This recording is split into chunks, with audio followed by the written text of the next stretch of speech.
What's up, YouTube?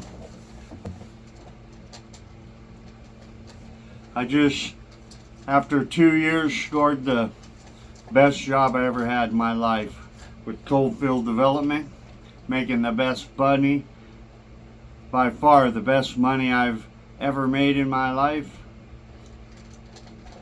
with the best company I ever worked for in my life.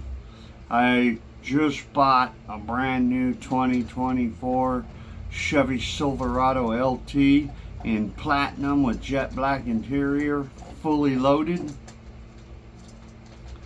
And now I'm going to start doubling the payments on my Harley Davidson and reach out to Habitat for Humanity to build me a home.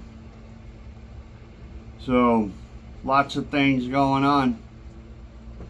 I'm very, very excited, and there'll be more news about the Habitat for Humanity home, because I've been voluntarily working with them and for them for years, both in Denver and California, and look forward to them building my home as well.